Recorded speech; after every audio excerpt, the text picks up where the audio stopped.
The following opinions are solely those of BoatTEST.com and its test captain.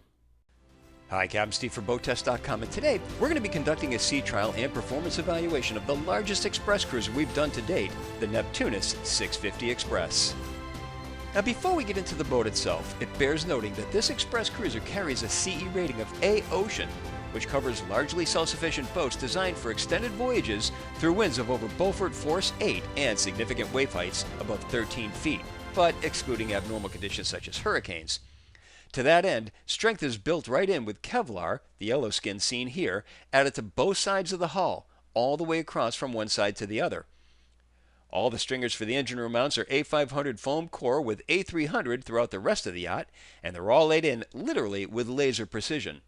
And all the structure is resin infused, which saves weight while adding strength.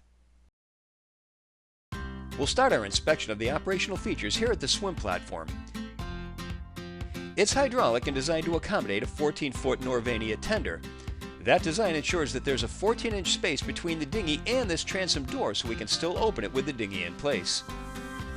Additionally, Neptunus will add cradles to these planks along with pop-up cleats in the corners of the platform. The larger tie-down cleats are mounted to the bulwarks out of the trip zone, and notice how well they blend in with the grab rails. Now, since we opened the door, let's walk through and take a look at the crew space. Naturally, it's laid out for a crew of one with a berth and engine room access door, sink, fridge, and head. A TV is mounted to the aft bulkhead. A hull side window allows natural light. Storage is beneath the berth. Behind the berth is the heavy load panel with breakers for 24-volt DC, 120-volt AC, and two banks of 240 AC. Here are the generator controls. Over to the side of the berth are boost switches for the shore power. The light load panel is inside, adjacent to the helm at the companionway leading below. The engine room is ahead, and notice the tempered glass integrated into this watertight door.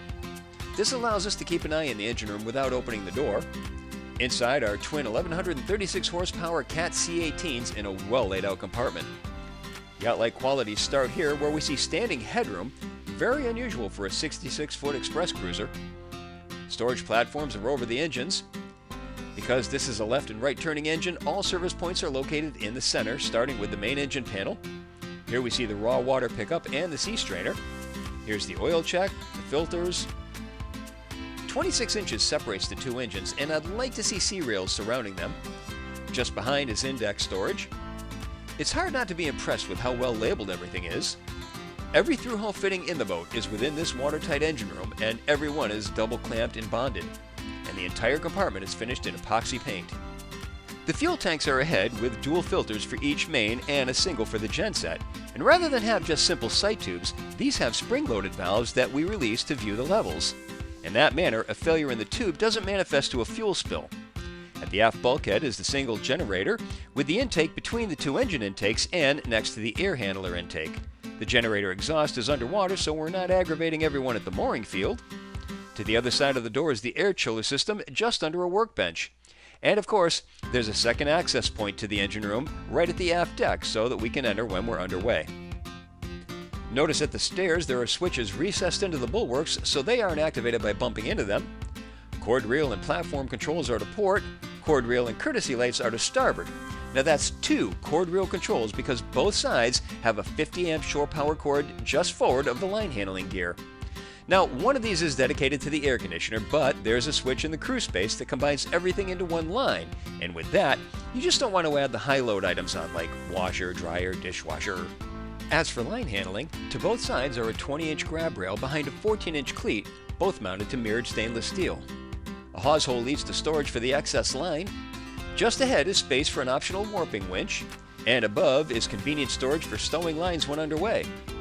A foldable ladder allows access to the overhead for servicing the antennas or lowering for a bridge, and it stows conveniently in the crew quarters. Cockpit drains are at teak steps leading to both side decks. Notice the courtesy lights and side deck drain. As we move forward, we measured the side decks at 17 inches wide, and rails come up to 33 inches. Now, here's a clever feature we haven't seen.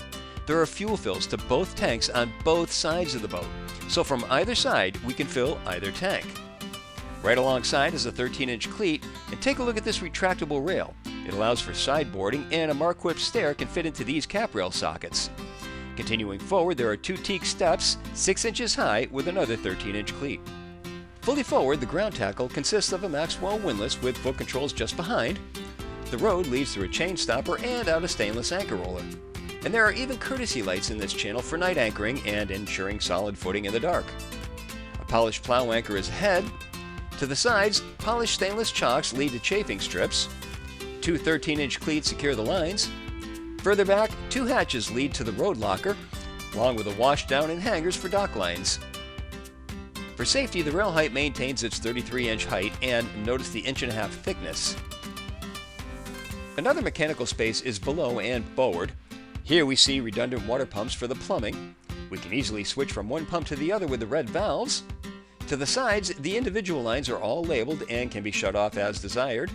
And forward in the same compartment, there's access to the bow thruster. The helm is upholstered in leather and extremely well outfitted, and there's a lot to like here, so bear with me. The annunciator panel. It's not just indicating when a pump comes on. Here, we have the upper left column, which shows the ignitions are on. The red lights show that the vanes on the air intake box are still closed because we haven't started the engine, and another is red because the genset isn't running. The middle column is electrical, showing which circuits are active. Here, the main power is on, the 50 amp for the air conditioner is not hooked up, the generator isn't running, and the 24-volt engine starts are green. To the right are alarms for the coolant exhaust, so no checking visually to see that water is coming out. The engine room fans are on, and the engine room door is closed. Basically, when underway, you want everything green, except maybe the generator indicator. There are two 16-inch displays and a center cat 12-inch display. The panel just below includes the windlass control and the base station for the portable yacht controller. More on that later. Further down are the VHF, spotlight control, wiper controller, and a tri-data display. The wrapped steering wheel is mounted to a tilt base. There's a docking joystick, which I did not use, and below is a bilge pump panel with visual and audible alarms, along with counters that activate when the pumps go on. This gives a clear indication of pump use, and they're resettable with a button press. To the right is a backup panel, since this is a CEA Ocean certified vessel. Then the bow and stern thruster sticks, the main engine controls, and notice the fuel levels seen at a glance. And then it gets interesting. From the seated position, we can control the VHF, the AP70 type-approved offshore autopilot, and the remote control for the forward displays. Further back is a padded holder for your cell phone. Above is a chart book holder, and below is storage. Truly a helm designed for distance cruising. Visibility is outstanding through the large forward windshields with a minimal mullion in the center. Large pantograph wipers have integrated washers, and inside are defoggers that blow warm air across the windshield. The helm seats are from Pomponet, but Neptunus just uses the frames and completely refits the cushions and upholstery. Their adjustable fore and aft include flip bolsters and flip armrests. Below are a fixed footrest and a flip-down footrest. So as we prepare to get underway, just a press of a button on the yacht controller panel puts the thrusters into hold mode to add a bit of pressure to keep us at the dock. Now we can handle the lines with one person, but I'll take the assistance anyway.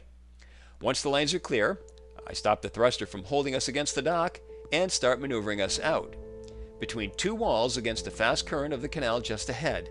Nice test of our maneuverability. The Neptunus 650 Express has a length overall of 66 feet 4 inches, a beam of 16 feet 7 inches, and a draft of 4 feet 8 inches.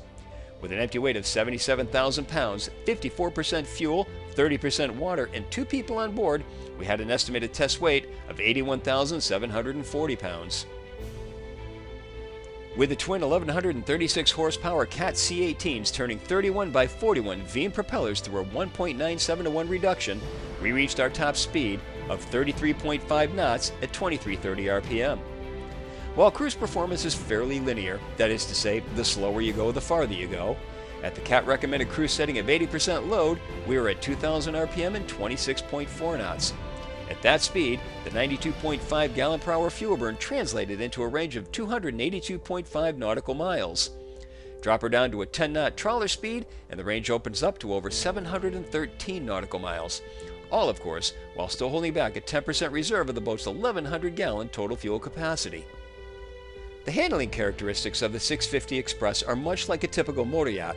Nothing happens fast, nor should it. Everything is graceful and comfortable, and the more I drove her, the more I liked her. She has sporty handling and is very responsive to the helm.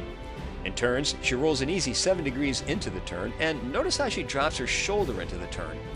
This normally causes a lot of drag, but we only lost 2 knots.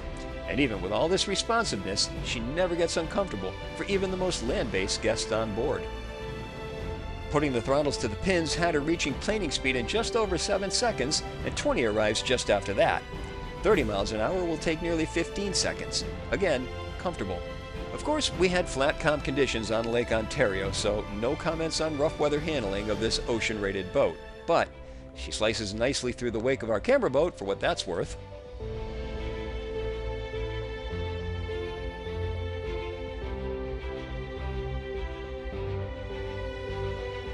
Now, this is interesting.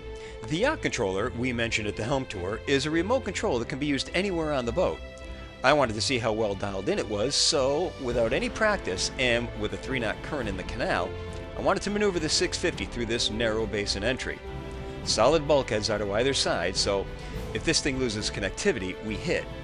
And as this is a sold boat waiting on delivery, if I scratch it, that is to say BoatTest, eats it. I probably should have called them ahead of time, but oh well. Oh, and I'm doing it backwards. So, while standing on the aft deck, I turned us and let the current take the boat till it was lined up with the entry. I backed her down while at the same time using the thrusters to work against the current, and it worked flawlessly.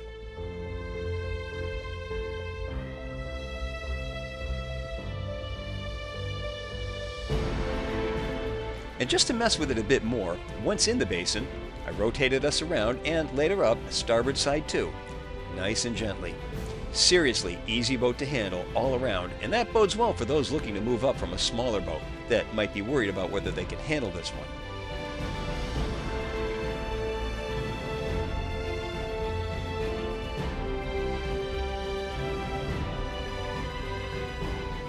So overall, we've got a large express cruiser with easy handling, a professional grade helm, and a CE Ocean rating to boot, all in a beautiful yacht that's equally comfortable inside, but that's another video, be sure to look for it.